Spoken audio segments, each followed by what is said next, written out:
What is up? It is officially spring here in LA, and I know it's been a few months since my last things that I bought this month video. Apologies for the delay. I've been quite busy with a lot of client shoots, edits, and other short form video content that I've been doing for my business. There was a lack of uploads, but hopefully now I know I'm getting into my busy season for client shoots, but I'm gonna try to balance the work and YouTube videos at the same time. So it's gonna be a bit of a challenge for me, but I love challenges, so let's get right into it. First up is T4S's new seasonal matcha. It is called the Toasted Houki Matcha from Nagasaki, Japan. This matcha has a rich nutty fragrance and a toasted aroma. It's really unique compared to other matchas that I've had. This has a black sesame scent to it, which kind of reminds me of kinako, which is roasted soybeans, and toasted shokupan or milk bread. And I got the 30-gram tin version, and for $45, I'd say it's quite worth it. I'm pretty sure by the time you guys are watching this video, this is already sold out on their online store, but there might be a restock in the coming weeks. So I have the link to the Houki Matcha webpage in the description. And I'm going to be making this matcha in the next vlog, so stay tuned for that. So this is my brand new Flathead 3002 Slim Tapered Denim. It's in a 14.5 ounce. So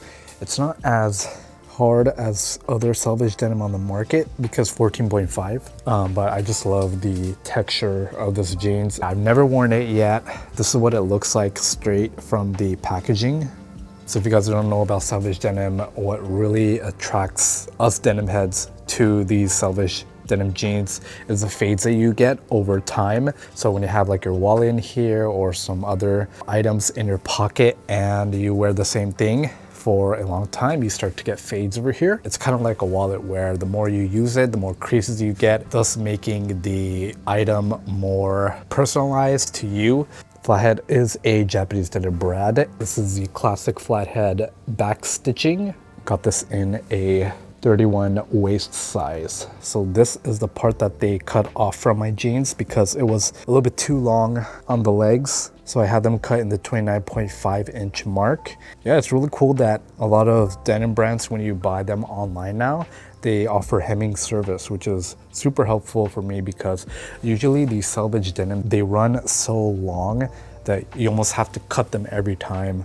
Usually when I buy these jeans from online stores, they don't offer hemming service. That was the norm a few years ago, but I think the past 2 or 3 years, a lot of online denim brands started offering this hemming service. That's really awesome. The consumer wins because usually, as I mentioned before, the denim runs super long and it does not look good on the fits, especially when you wear it with sneakers or boots. Yeah, that's a plus. So this is what the fit looks like. I'm really digging these Flathead Selvedge jeans. They look so good with my Nike Tokyo Dunks. Honestly, Franklin and Poe did an amazing job trying to figure out what inch they need to hem. They really helped me out with this, so shout out to them.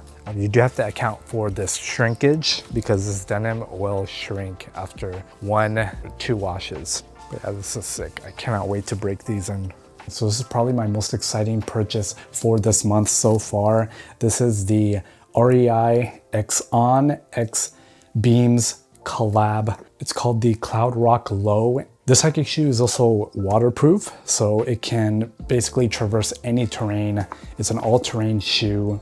I just love the design of the shoe. Obviously, On is the one that crafted this whole shoe, but it also involved REI, which you guys know is a really popular outdoor company, and Beams to give it that little bit of a Japanese streetwear flair. So when I saw that they had this in the Beams store, I was like, yo, this is like 3 of my favorite brands collaborating, and it was perfect time because I was just looking for a new hiking shoe because my Danner boots were not cutting it anymore. So I decided to get these, and even though they were kind of expensive at $210, honestly, I'm really stoked to finally be wearing these on a hike that I'm going to in a few weeks. And let me show you guys the shoe box because I think the design of the front is pretty interesting. So the cool thing about this collaboration is that you have all the iconic mountain peaks from each of the brand's country. So for example, for Matterhorn, that is Switzerland, and that's where On is based out of. Mount Fuji is Japan, and that's where Beams is based out of. And last but not least, Mount Rainier is in Seattle, Washington, and that's where REI is based from. This is what the shoe looks like. I love the white hints of paint splatter here. You got On, Swiss engineering. It's really cool. It says waterproof right here. Nice Swiss flag here. And usually I wear a size 9 for regular shoes, but I asked chat, it recommended me size 8.5 just for the comfort. You can see that it says REI Co-op right here on the tongue of the shoe. That's for the right shoe. And on the left shoe, if you look at the tongue right here, you'll see that it says Beams. And then you know this is a 3-brand collab. I think it's pretty unique in the shoe or the clothing industry. You don't really have 3 brands collaborating like this. You usually have 2 brands. This is such a sick hiking shoe. Can't wait to wear it. And of course, these hiking shoes are made from On, so it comes with their Mission Grip outsole for really, really good traction on any kind of terrain. These are my first On shoes, by the way, so I'm kind of curious how these hold up and how they feel on my feet. Yeah, I can already tell by the outsole right here, it looks really rugged and durable. All right, next up, getting into a few camera accessories that I bought this month, starting off with this Nikon Z hot shoe cover. I know it's a tiny purchase, but I think a hot shoe cover actually goes a long way when you're trying to protect your camera. Hot shoe covers are the most commonly lost camera accessory in any photographer's bag. So I got this hot shoe cover for my Nikon Zf. Protecting the hot shoe cover of your camera is so important because you don't want any dust or debris or water to seep through. And if it does, it can really mess up the electronics inside your camera. I already lost my original hot shoe cover that came with the camera, so I decided to get this silver hot shoe cover to match the aesthetic of my Zf. The next product is also a very small purchase, but I decided to mention this because it just elevates the aesthetic of my camera that much more. This is a Mount Fuji soft shutter release button that I got from AliExpress. Prior to getting this one, I tried 3 other shutter release buttons, and every time I screw it on, somehow it ends up loosening and falling off the camera. That's when I found this shutter release button that is more adhesive based. I found out that the adhesive shutter release button sticks on way better than the screw on ones. It's such a minor thing, but it adds so much to my overall shooting experience with the Nikon Zf, and it makes shooting that much more enjoyable. Let me know if you guys want to see a separate video of my favorite Nikon Zf accessories. Now I know this next one is going to make you guys question me, but this is a Labubu hot shoe cover for my camera. Now I know you guys are wondering, why would you ever buy that? Well, there's actually a pretty good reason for my purchase. As you guys know, I photograph everything from weddings, engagements, proposals, portraits, etc. But when it comes to family portraits or events that involves little kids, 75% of the time they're either looking away from the camera or they're getting distracted by someone or something nearby.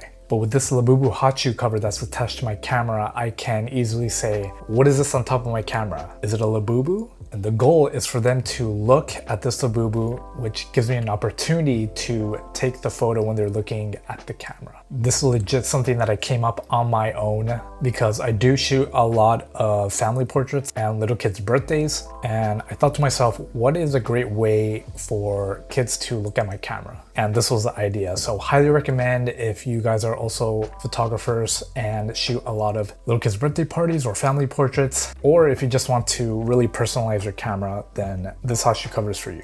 Ever since I started my matcha making journey, I've come to the realization that I needed an electronic scale that accurately measures the liquid inside the cup, and I came across this minimal electronic scale from this brand called TIMEMORE. I've already used it a few times and it gets the job done really well of measuring how much liquid gets poured into the cup or bowl. The scale is made of acrylic, so it's easy to clean off any stains and is pretty durable when handling high temperatures. It has a bright light LCD screen that displays units in ounces or grams and has an automatic time function as well as a water flow rate test function. It also has an enclosed USB-C charging port to keep any water out, and the battery can last up to 10 hours. If you do a lot of baking or cooking or just want to make coffee or tea, then this electronic scale will be essential.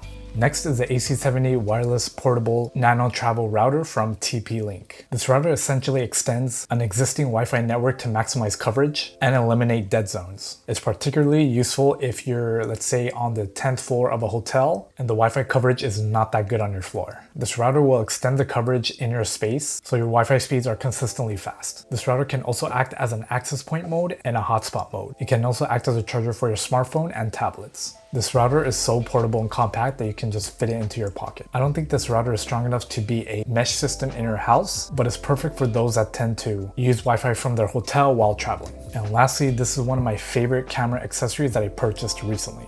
This is a SmallRig Multitool Kit, and it pretty much has everything from a flathead screwdriver, a Phillips screwdriver, hex wrench, and a whole lot more. The most used tool in this toolkit for me is this flathead screwdriver. And I'm pretty sure if you're a photographer, you already know what this is used for. It's essentially taking on and off the quick release plate from your tripod onto your camera. And I take this everywhere where I go, whether if I'm on a shoot or if I'm traveling. And pro tip, when you're traveling internationally, I recommend you guys to put this toolkit inside your checked luggage instead of going through security with it, because I've had a few instances where this went through security and security questioned me about this. So always put this in your checked luggage just to be safe. And there you have it. Those were all the products that I purchased for this month. I'll have all the links to the products mentioned in this video in the description below. Which product was your favorite? Let me know in the comments. I have a lot more products that I'm thinking of purchasing for next month, so I'll showcase them in a video that I'm going to post next month, so stay tuned for that. I'm hoping to do one more slice of life type of vlog, and then it's off to the travel vlogs, and I'm really stoked to edit those. But thank you guys for watching. Make sure to like, comment, subscribe, and all that good stuff, and I will see you guys